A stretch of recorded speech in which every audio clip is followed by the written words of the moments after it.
ನಮಸ್ಕಾರ ಸ್ನೇಹಿತರೆ, story world ಅನ್ನೋ ಚಾನಲ್ಗೆ ಸ್ವಾಗತ. ಬಾಣಾಸುರನೊಡನೆ ಕೃಷ್ಣನ ಯುದ್ಧ ಈ ಕಥೆಯಲ್ಲಿ ನೋಡೋಣ. ಮಳೆಗಾಲದ 4 ತಿಂಗಳ ಕಳೆದರೂ ಅನಿರುದ್ಧನು ಮನೆಗೆ ಹಿಂದಿರುಗಿದ್ದಾಗ ಯಾದವ ಸಂಸಾರದವರೆಲ್ಲ ಆತಂಕವಾಯಿತು. ಹುಡುಗನು ಹೇಗೆ ತಪ್ಪಿಸಿಕೊಂಡ ಎಂದು ಅವರಿಗೆ ಅರ್ಥವಾಗಲಿಲ್ಲ. ಸುದೈವದಿಂದ ಒಂದು ದಿನ ನಾರದ ಮಹರ್ಷಿಯು ಒಂದು ಅರಮನೆಯಿಂದ ಅನಿರುದ್ಧ ಕಾಣೆಯಾದ ರೀತಿಯನ್ನು ವಿವರಿಸಿದರು.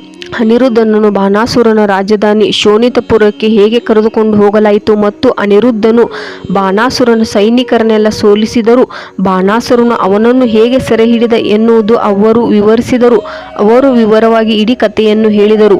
ಯದುವಂಶದವರಿಗೆಲ್ಲ ಕೃಷ್ಣನ ಮೇಲೆ ಬಹು ಪ್ರೀತಿ. ಅವರೆಲ್ಲ ಶೋಣಿತಪುರಕ್ಕೆ ಮುತ್ತಿಗೆ ಹಾಕಲು ಸಿದ್ಧರಾದರು. ಪ್ರದ್ಯುಮ್ನ, ಸಾತ್ಯಕಿ, ಗದ, ಸಾಂಬ, ಶರಣ, ನಂದ, ಉಪನಂದ ಮತ್ತು ಭದ್ರರು ಸೇರಿದಂತೆ ಮುಖ್ಯ ನಾಯಕರೆಲ್ಲ ಸೇರಿ 18 ಅಕ್ಷೌಹಿಣಿ ಸೈನ್ಯವನ್ನು ಸಿದ್ಧ ಮಾಡಿದರು. ಅನಂತರ ಅವರೆಲ್ಲ ಶೋಣಿತಪುರಕ್ಕೆ ಹೋಗಿ ಸೈನಿಕರ ಆನೆಗಳು, ಕುದುರೆಗಳು ಮತ್ತು ರಥಗಳಿಂದ ನಗರವನ್ನು ಸುತ್ತುವರಿದರು.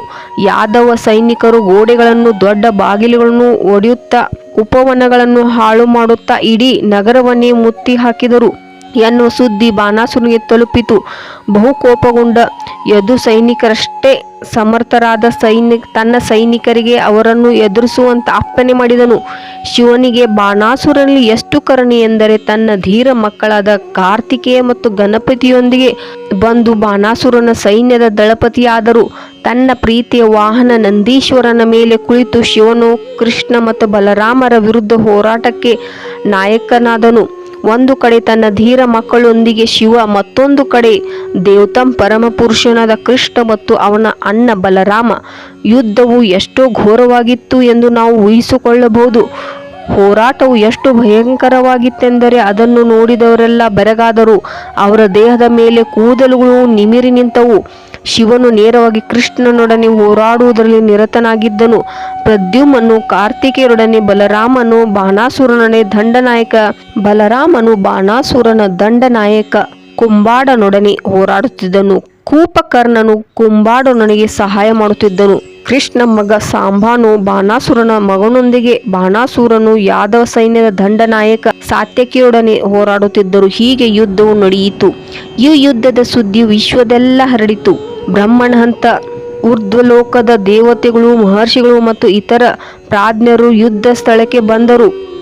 ಸಿದ್ಧರು, ಚಾನರು, ಗಂಧರ್ವರು ಎಲ್ಲರೂ ಬಂದರು. ಎಲ್ಲರಿಗೂ ಶಿವ ಮತ್ತು ಕೃಷ್ಣ ಮತ್ತು ಅವರ ಹಿಂಬಾಲಕರ ನಡುವಣ ಯುದ್ಧವನ್ನು ನೋಡುವ ಕುತೂಹಲ. ಅವರು ರಣಭೂಮಿಯ ಮೇಲೆ ತಮ್ಮ ವಿಮಾನದಲ್ಲಿ ನಿಧಾನವಾಗಿ ಹಾರಾಡುತ್ತಿದ್ದರು.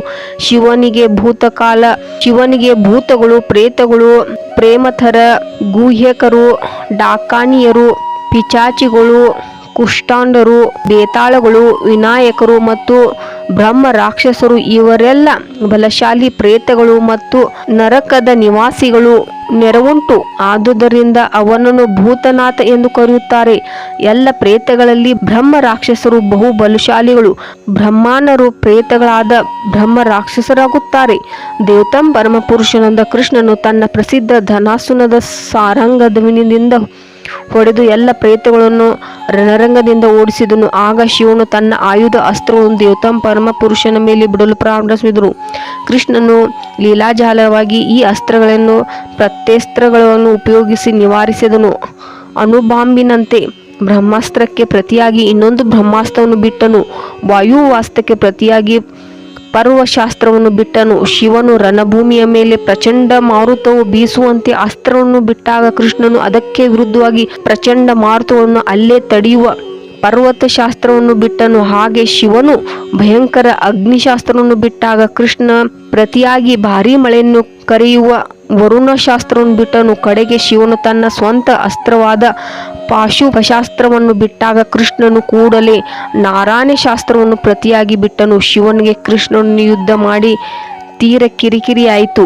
ಆಗ ಕೃಷ್ಣನು ಒಂದು ಆಕಳಿಕೆಯ ಅಸ್ತ್ರವನ್ನು ಬಿಟ್ಟನು. ಈ ಅಸ್ತ್ರವನ್ನು ಪ್ರಯೋಗಿಸಿದಾಗ ಶತ್ರುಪಕ್ಷದವರು ತುಂಬ ಆಯಾಸಗೊಂಡು ಯುದ್ಧವನ್ನು ನಿಲ್ಲಿಸಿ ಆಕಳಿಸಲು ಪ್ರಾರಂಭಿಸುತ್ತಾರೆ.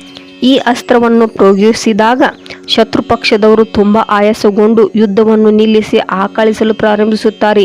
ಶಿವನು ಎಷ್ಟು ಆಯಾಸಗೊಂಡನೆಂದರೆ ಅವನು ಯುದ್ಧ ಮಾಡಲು ನಿರಾಕರಿಸಿ ಆಕಳಿಸಲು ಪ್ರಾರಂಭಿಸಿದನು. ಕೃಷ್ಣನು ಈಗ ಶಿವನ ಆಕ್ರಮಣದಿಂದ ಬಾಣಾಸುರನ ಹೋರಾಟಕ್ಕೆ ಗಮನವನ್ನು ಬದಲಾಯಿಸಲು ಸಾಧ್ಯವಾಯಿತು. ಅವನು ಬಾಣಾಸುರನ ಅಂಗರಕ್ಷಕರನ್ನು ಕತ್ತಿಗಳು ಮತ್ತು ಗದೆಗಳಿಂದ ಕೊಲ್ಲಲು ಪ್ರಾರಂಭಿಸಿದನು. ಈ ಮಧ್ಯೆ ಕೃಷ್ಣ ಮಗ ಪ್ರದ್ಯುಮ್ನನು ದೇವತೆಗಳ ದಳಪತಿಯಾದ ಕಾರ್ತಿಕೇಯನೊಡನೆ ಭೀಕರ ಯುದ್ಧವನ್ನು ಮಾಡುತ್ತಿದ್ದರು. ಕಾರ್ತಿಕೇಯನಿಗೆ ಗಾಯಗಳಾದವು, ದೇಹದಿಂದ ವಿಫಲವಾಗಿ ರಕ್ತವು ಹರಿಯಿತು. ಈ ಸ್ಥಿತಿಯಲ್ಲಿ ಅವನು ರಣರಂಗವನ್ನು ಬಿಟ್ಟು ಯುದ್ಧ ಮಾಡುವುದನ್ನು ನಿಲ್ಲಿಸಿ ತನ್ನ ಮಯೂರವಾಹನದ ಮೇಲೆ ಹೊರಟು ಹೋದನು. ಹಾಗೆ ಬಲರಾಮನು ಬಾಣಾಸುರನ ದಂಡನಾಯಕ ಕುಂಭಾಂಡನೊಡನೆ ತನ್ನ ಗದೆಯ ಪೆಟ್ಟುಗಳಿಂದ ನುಚ್ಚು ನೂರು ಮಾಡಿ, ಕೂಪಕರ್ಣನಿಗೂ ಇದೇ ರೀತಿ ಗಾಯಗಳಾದವು. ಅವನು ಕುಂಭಾಂಡನೊಡನೆ ನೆಲದ ಮೇಲೆ ಬಿದ್ದರು. ದಳಪತಿಗೆ ಮಾರಕ ಗಾಯಗಳಾದವು. ಮಾರ್ಗದರ್ಶನವಿಲ್ಲದೆ ಬಾಣಾಸುರನ ಸೈನ್ಯವೆಲ್ಲ ಚೆಲ್ಲಾಪಿಲ್ಲಿಯಾಯಿತು. ತನ್ನ ಸೈನಿಕರು ಮತ್ತು ದಂಡಾಧಿಕಾರಿಗಳು ಸೋತುದನ್ನು ಕಂಡು ಬಾಣಾಸುರನಿಗೆ ಬಹು ಕೋಪ ಬಂದಿತು. ಕೃಷ್ಣನ ದಳಪತಿ ಸಾತ್ಯಕಿಯರೊಡನೆ ಯುದ್ಧ ಮಾಡುವುದನ್ನು ನಿಲ್ಲಿಸುವುದು ಬುದ್ಧಿವಂತಿಕೆ ಎಂದು ಭಾವಿಸಿ ನೇರವಾಗಿ ಕೃಷ್ಣನ ಮೇಲೆ ಆಕ್ರಮಣ ಮಾಡಿದನು.